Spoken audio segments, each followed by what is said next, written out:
I like to reminisce. I like to mention the Nadal stuff. So you beat him in Halle, I guess, before the Wimbledon year match, before, right? 2014, the year before. So just go back to like the night before that match. What kind of talks are you having with yourself and with your team? Like, how are you approaching playing one of the GOATs? I actually don't recall the nights before. It's more of like a situation like before the match. I know exactly what I did. The night before is like almost like a blur. Like I remember that the day before I played, I beat Andrei Kuznetsov in Halle, and I remember that my coach Kim was there with me, and he said, "Call your friend Malte." And he is a lefty, and he ended up coming straight up next day. Malte needs to come tomorrow, and you're returning 500 serves a day. Like, you just got to return lefty serves. So I called Malte, like, hey, I got to play Rafa in a day or two. Can you come? And he's like, yeah, of course, I'll come. And I remember that we were in Halle, and on one of the back practice courts, and he's serving lefty serves, and I'm returning. And at some point, Rafa comes, and I think it might have been the warm-up the same day, I think. And I'm hitting with my lefty friend Malte, and we end up playing a few baseline games, just little points. And Rafa is like a couple courts down, warming up for his match, also against me. And we're playing points, and I come in and hit to his forehand, and Malte runs and hits like one of those banana forehand flick shots. And in practice, when a guy hits a forehand like that, we would always say, Rafa. And he said it, and Rafa's like 2 courts down. He probably looked over, was like, look at these 2 clowns over there. What are they doing? And this was literally just a couple hours before my match. And, then, our game plan was obviously that my coach said, well, you don't need to be rallying with this guy from the baseline. So anytime, you're serving big, normally I think my odds were like, normally my percentage of first serve was like above 60%, 65% first serves. And if I made the first serve, I was normally above 90% making the point. So he said, if you're up 30 love, 2 first serves, 40-15, 2 first serves. There's no point hitting the second serve. You're under 50% winning the point. And that's basically what I did, and not giving any rhythm. And then obviously, completely getting into a flow, and also making, the returns and coming in and not letting him hit any normal balls. And in Halle, I think it's a little quicker. And, in the center courts, it's like air conditioned, so it's a little bit more slippery.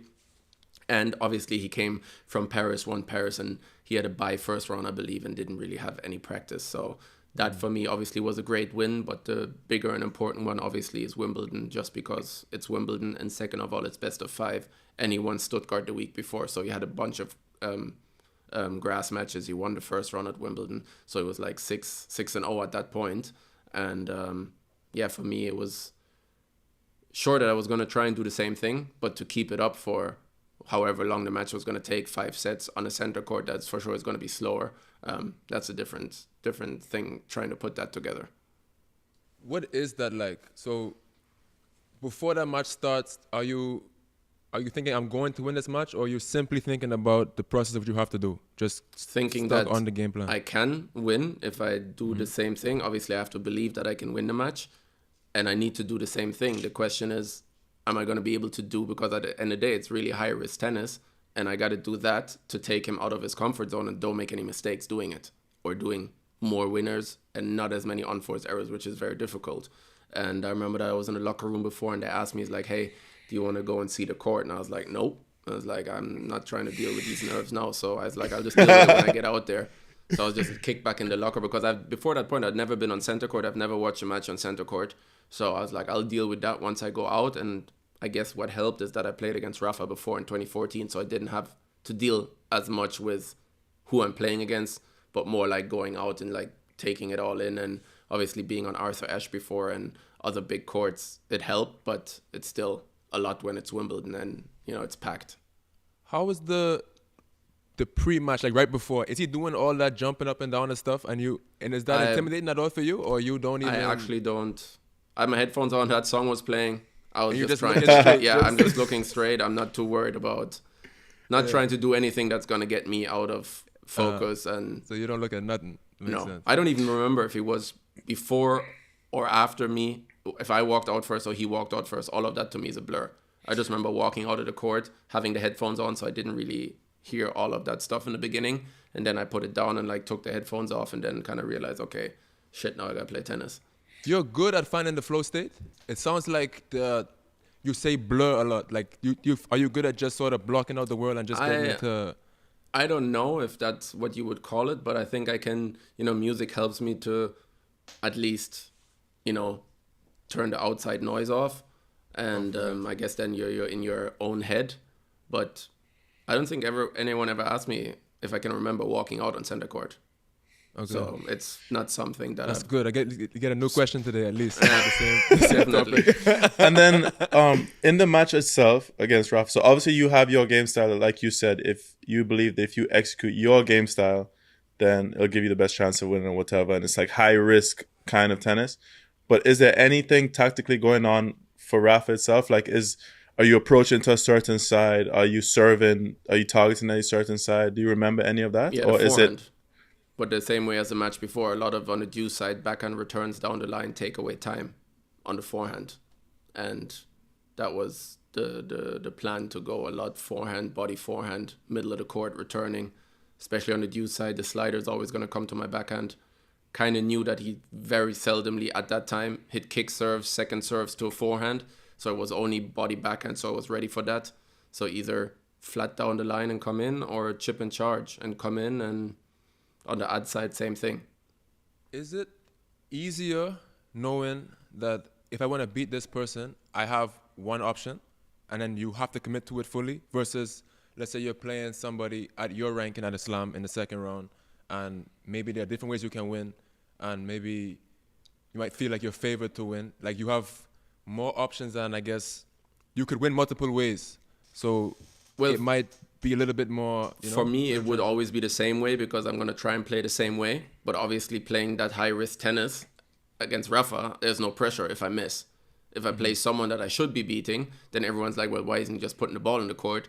And then there's a little different for me. But tennis-wise, I would be playing the same way. I played the same way in the first round. I played the same way in the next round that I lost against Troitsky. So it doesn't really change. It's just like, who do you play? And also, if I then connect and hit those shots and the other person's like, well, he has the pressure to win. He needs to win.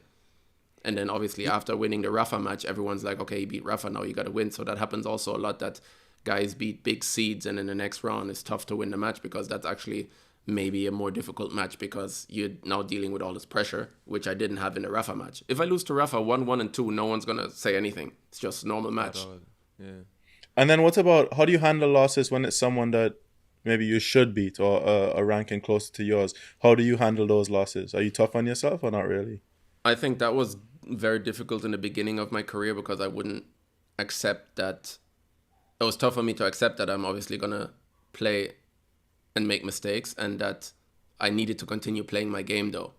So I think later on in my career was a lot better, because I played my game regardless, or at least I tried to. I think in other instances earlier on in my career, I would start really well, or whatever happened, and then I would like back off and be too passive, and then not play my game anymore, and then it would just be one-way street for the other person, whoever it was. So I think the more to understand that I can start off and it can be love 3 real quick, but it also can be 4 love for me real quick, that I, the capabilities are there, and I just got to play my game. And if I want to be aggressive and go to the net, then that's what I got to do. And to also learn what is a good mistake. Like, just rolling the ball in and maybe making the point because the other guy missed wasn't a good point for me. It was more like, if I play chip and charge and the guy barely passes me and knows, okay, now I got to do this 100 times to win the match, that's a whole different mindset also for the opponent and for me than if I just put it in or he gets a, easy ball. Yeah. So for a guy like you, like clapping returns, let's say it could be a good game for you if you miss 3-4 returns close and you hit them clean and hard. Yeah. Because the other guy's going to be like, shh. Well, first of all, he's getting no rhythm. I'm doing what I want to do. So he's getting no rhythm. So that's also a thing that happened to Rafa. He's like, we're going to be aggressive the entire time. We're not going to let him hit balls. And when it's important, it's a break point, you just put the ball in play. And twice on break point, he framed the forehand. And he even said it in the interview. He's like, he didn't hit 3 forehands up to that point. So again, I'm still, even though I'm missing, first of all, they're thinking, shit, he's only missing by a little bit. Second of all, they're not getting rhythm. So all of that's in my favor. And that's what I mean. I'm playing my way, even though I'm missing. And at the end of the day, I need 4 points. I need 1 break to win the set. We had a few people on the podcast recently that kind of said the similar to you. Like we had Raonic on and we had Eubanks on. And obviously those guys like huge, like really big servers, taller guys. But it's, Yeah. to me, the more aggressive game style, those guys, like you guys, I guess we can group you into like we're going to give you no rhythm. We're going to like be aggressive, play slice, play unconventional tennis in a way. And then when it really matters and you haven't hit the ball for 15, 20 minutes, we're going to make you play some balls now and see how you handle it. But I you know, still think, like, I mean, I know Chris Eubanks really well, but I still think that he could be doing it even more. More chip and charge, more returning and going in, because there's sometimes where you see Chris behind the baseline rallying with guys and he doesn't need to. Normally when he's serving well, you're not going to break him unless he gives you a double fault and maybe you hit a return winner, so you're not going to break him. So he could be even going for broke more on return games, and maybe he did so when, you know, he won Mallorca 2 years ago and then had the deep run at Wimby. But like, I wouldn't mind being a little bit more taller and having Chris's serve, then it would have made it even easier to play that way.